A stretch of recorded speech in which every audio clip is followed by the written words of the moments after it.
Bhagavad Gita is a book of mankind's collected experience of and answers to life's most basic questions. Who I am, from where do I come, what is my purpose and destiny, and most practically, how do I find happiness?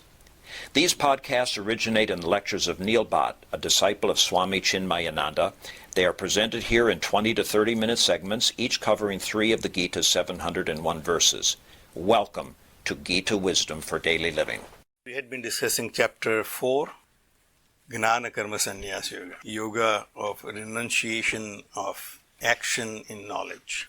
So in this chapter, we had been basically continuing the thought which was started in chapter 3 of performing Karma Yoga and becoming a Sthita Prajna or perfect person. So we have seen in verses 20 through 24 the characteristics of a perfect person. And Bhagavad basically reiterated what we have learned in chapter 2, that he is a person who is without any attachment and without any sense of doership. So he continues to work in this world, but for the purpose of yajna only, yajnarthat karmano anyatra lokayam karma bandhana. He clearly realizes that act he must, there is no other way. As long as you are identified with this body or you are indwelling in this body, you are a living being and there is no other way but to act in this world. But act for the yajna only. So we have seen the same repetition. Bhagavan said that such a person, gata sangasya muktasya, one whose attachment is gone and he is now free. But that does not mean that he stops acting. He continues to act, but he performs actions for the yajna alone. And then we have seen the various yajnas. And we have seen the definition of yajna in the verse Brahmarpanam Brahma Havihi Brahmagno Brahmanahutam. That yajna is basically an activity which is all performed by the same entity. In this world, the actor and acted upon are one and the same, but I see them differently. That vision of duality is the cause for my sorrow.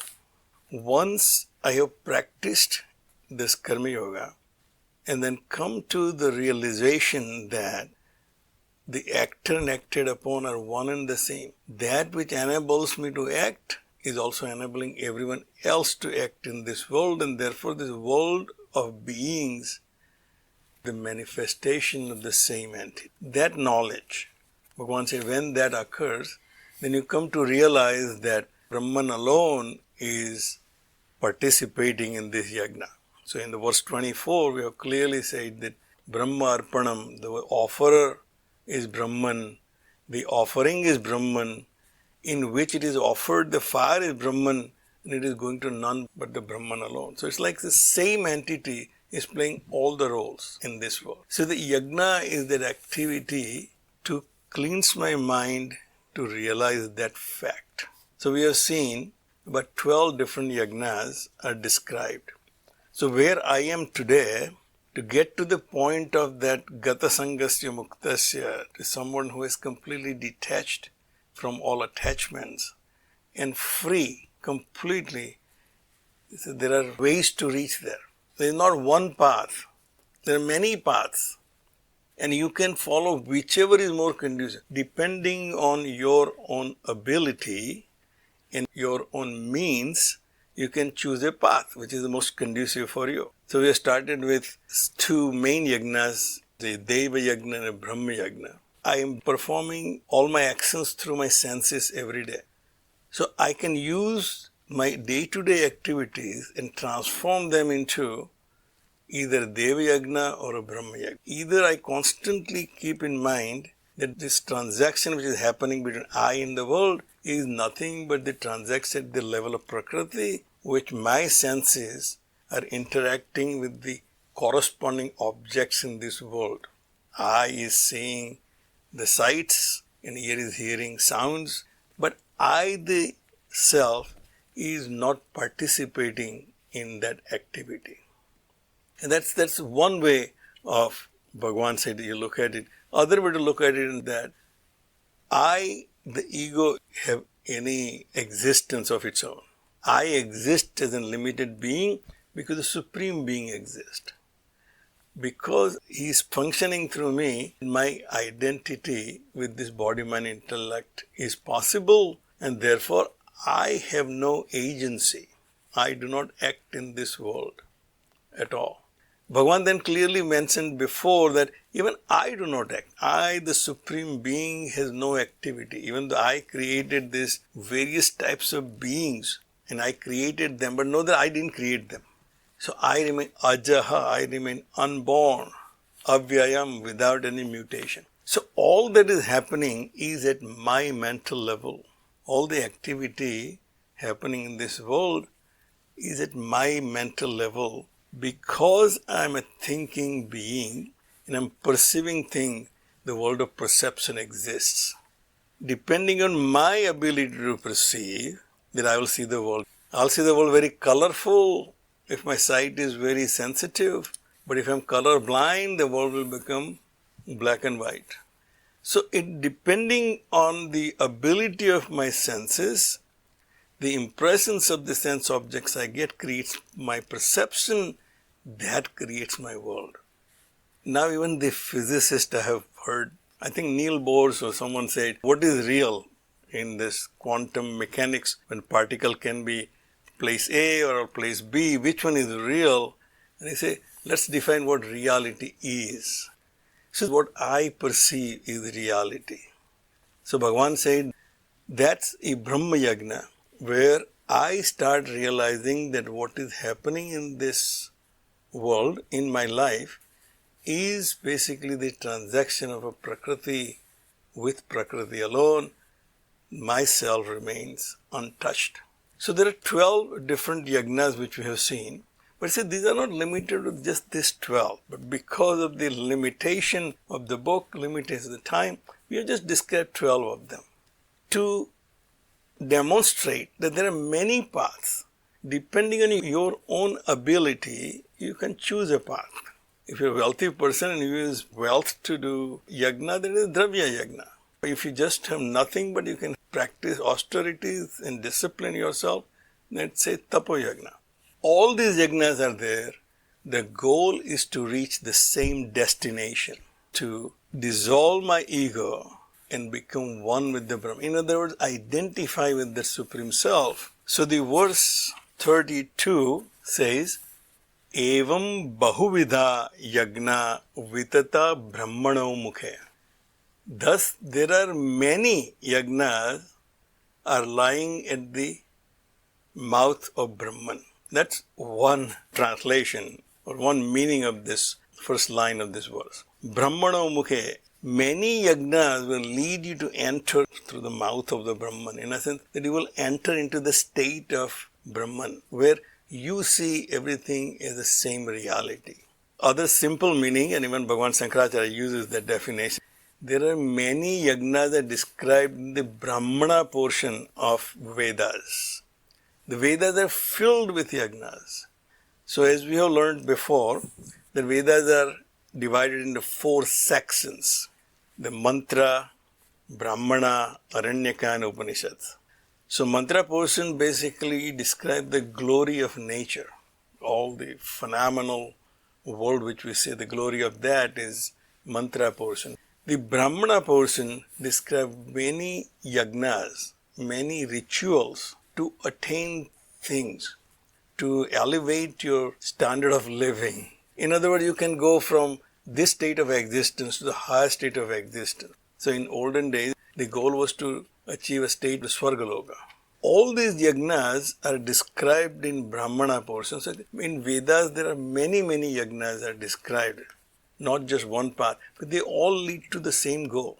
Same goal is to find that perfect state of existence where there is no sorrow but a complete bliss.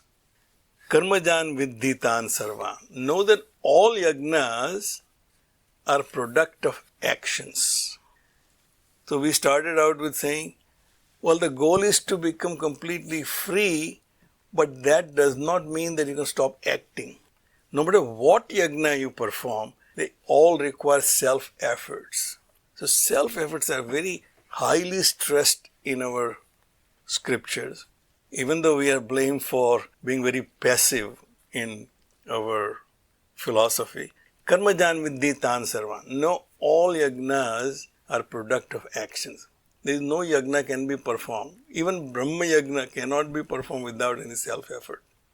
No matter what path you take, you have to walk yourself to get to your destination. So Bhagavan said, Evam gnatva vimokshashe. Knowing that, you will be liberated. Knowing that all yajnas are just means and not the end. Sometimes in our normal understanding, when we perform any religious ritual, we think we are done with it because we have done what is supposed to be done. And Bhagavan said, that's not the goal. These are just means. Your goal is destination to reach. These are means to reach the destination, but not destination itself. Therefore, say, know that. Once you know that, all I am doing is preparing my mind and intellect to receive the knowledge. The knowledge is the destination. The knowledge of my own self is the destination. These yajnas are the path to travel with my own self-efforts. When I come to that conclusion, the yajnas only give results of the yajna. Anything which is bound by action will be bound by cause and effect relationship. Each yajna will give a different result, and then I will be either the enjoyer or sufferer.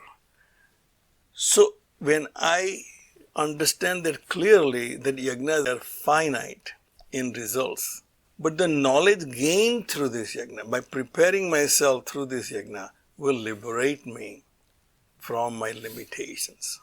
So Bhagavan made it very clear, the self-efforts are required, but don't make just making efforts is your final goal. Efforts are just there to reach your destination. So to elaborate that point, that what is the final goal, the Bhagavan said, Sreyan Drabyamayat Yagnat Gnana Yagnaha Parantapaha.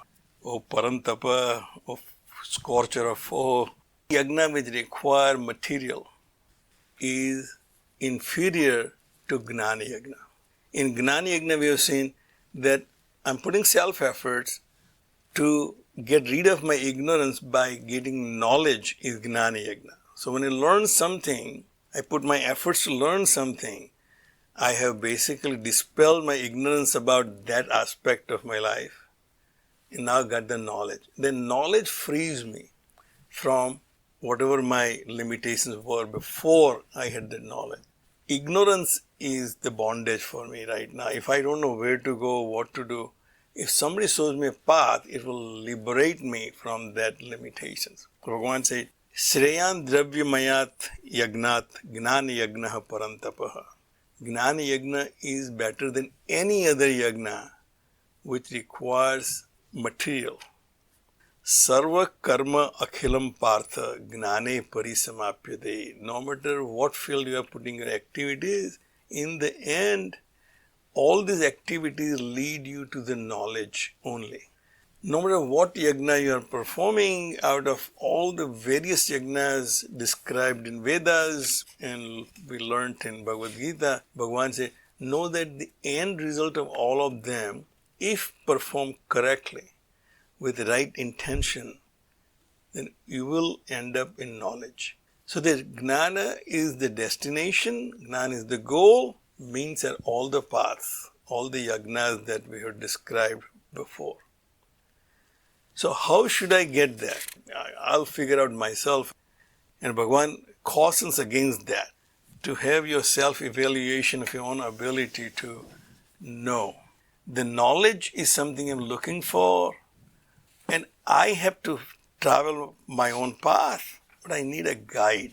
So we do come across people who are very fashionable, so the guru is not necessary. So even J.D. Krishnamurti, who is probably the first guy who said, if you are a guru, then you are doomed. I've heard him saying, I hope none of you have guru in this audience, because he said, I don't have one. And those people sitting in the audience, they consider J.D. Krishnamurti as their guru. Somebody telling me not to have guru, he becomes my guru. Because I took his advice to say not. But our common sense tells us that I cannot learn anything unless I am properly instructed how to do that activity. My own example, I always look at it. I used to sing all my life film songs, but I did not know anything about music. So people do come to me and say, can you teach us singing bhajan? I say, I myself don't know what music is. How can I teach you? So when I was doing my youth group album, actually my students became my teacher. They knew music. I only knew how to sing. They will teach me what rhythm is, what scale is. I'm out of scale, out of rhythm, how to stay in rhythm. The students became my teacher to teach me how to sing. So I did need instruction. My students became my teachers to teach me how to sing. So Bhagavan said here, if you really want to achieve that freedom by gaining this knowledge, rather than you going into 12 different paths, trying to find which one is right for me, this is what you should do. Tad vidhi, know that how to achieve that knowledge and free yourself from all your limitations by going to the right teacher. Find the right teacher. Then, pranipatena pariprasnena sevaya. Go to the teacher with the right attitude that you don't know anything. If you go to the teacher and say, I already know everything, I just want to make sure that you confirm that what I know is correct, then obviously I will not get much out of it. But if I go with that humble attitude that I'm here to learn. So when I went to my music teacher, I didn't learn much, but at least I made an effort to go to a music teacher in my late 40s. And the first thing he told me, his name is Subhash Mukherjee, Subhash said, what I have to do, Neil, is I have to make you unlearn everything that you have learned so far. That is the only way I can teach you what music is. So if you go with that attitude that I really do not know anything, then only teacher can do any good to you. So he said, pranipatena. Pranipatena, by offering a prostration. That's just an indication of what type of mental attitude you should have when you go to someone to learn something. So, pranipatena, go with that humble attitude. I do not know right now, I would like to learn. Pariprasnena, and do not be afraid of asking questions. So, as Swamiji says, Vedanta is the only path which emphasizes that without questioning, you will not able to learn. If you're just out of awe of your teacher, never ask him why it is like that, you will not really learn much. So just listening to lectures sometimes is not the only way I can learn. I have to go and ask my teacher and say, but why do you think this is like that? If I have not understood, if the idea is not clear to me, I should be able to question. In that dialogue, and we have seen in Bhagavad Gita written that way. Time and again Arjun comes and asks questions. But why is that? Well, you said you taught Vivaswan. How can that be? You are now, Vivaswan was before. How can that be possible? He did not take it on the face value. Bhagavan said pariprasnena. Ask questions. And sevaya, by serving your teacher. And Swamiji clarifies, serving a teacher does not mean that you have to serve him with food and flowers. But follow the teachings which you learn and practice in your life. That's the seva, Bhagavan said. That's the greatest seva you can do. Your teacher is by practicing what you learn. Upadekshyanti te gnanam. And once you fulfill this commitment as a student, as a seeker, a right teacher will get all excited to find a good student. And upadekshan, he will give you that instruction, how to reach that stage, how to learn that knowledge, which will free you from all your limitation. Te gnanam gnaninaha tattvadarshina. Swamiji says here that Bhagavan lays out the qualifications of a teacher also. This teacher also should have these two qualifications. One is gnani. He should know his subject. Nobody can come and learn music from me because I myself do not know anything about it. Even though I may be singing well, at least in a limited way, but I have no knowledge what I am doing. So Bhagavan said, he should be gnani, he should be established in his knowledge. He should be thorough about his knowledge. So he should be gnani himself. And tattvadarshina, not only book knowledge, he also should have experienced that knowledge. Once I have that complete conviction, I have knowledge, but I also have experience, then only I can instruct somebody. Otherwise, you can say, it seems like it. This is what I have heard before. But I myself is not convinced this is true or not. Bhagavan said, that teacher is not going to be very effective. Therefore, Bhagavan said, Upadekshanti te gnana. Such a teacher who is a knowledgeable and experienced. Not only he has theoretical knowledge, but he also has experimental knowledge.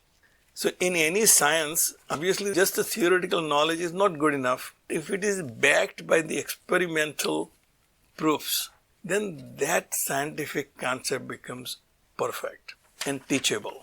So Bhagavan said the teacher also should have these two qualities. One, he should be knowledgeable and also experienced in that knowledge.